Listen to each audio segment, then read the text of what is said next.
Hey guys, it's Brandon Miniman, guest editor for John4Lakers.com, and I just want to wrap up the coverage on the Vudu set-top box by offering some pros, some cons, and help you decide if it's the right set-top box for you. So let's start with some pros. First of all, the Vudu set-top box is totally refined, and what I mean by that is that everything is super intuitive. The remote feels good in hand, the interface on the screen is fast, it's easy to get around. Finding out how to download a movie on the Vudu box is probably as easy as picking up an iPhone and trying to figure out how to make a call for the first time.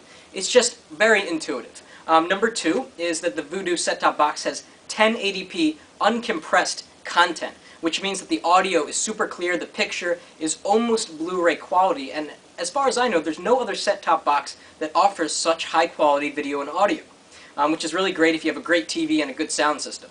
And finally, the Vudu box has Vudu Labs, meaning you can get YouTube content, Picasa, and a whole ton of on-demand TV content. In fact, I haven't really turned on my cable box too much in the last few days because there's just so much content on Vudu Labs that I really haven't had a need to watch TV. All the stuff is on the Vudu box. Alright, so let's talk about some cons. The selection on the Vudu box is really good, but it's not fantastic. There were a few movies that I searched for that they just didn't have.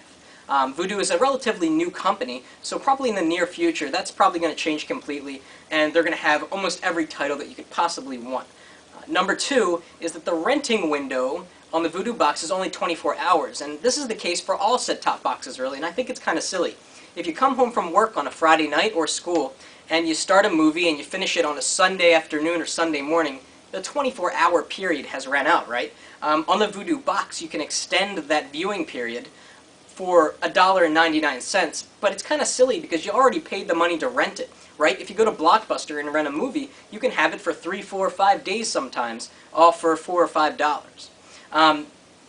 And finally, the Vudu box is not wireless, the way you buy it from the store.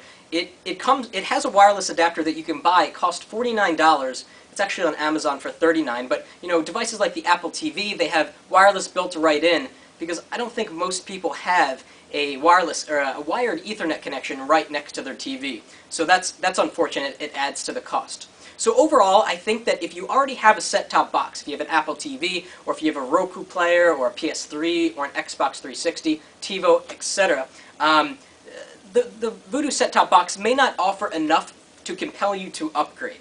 But if you're looking for a set-top box for the first time, I think the Vudu box is a fantastic choice. I know you'll be happy with it. There's just so much content. It's a really well thought out system. Right now it's $99. You can go to Vudu.com and buy it from there. They show you other places to buy it. And they actually sort of brought down the price even more since when we started this series. When I did the unboxing, I mentioned that it's $99, but you have to pay $49 extra for content. But now it's just $99 flat.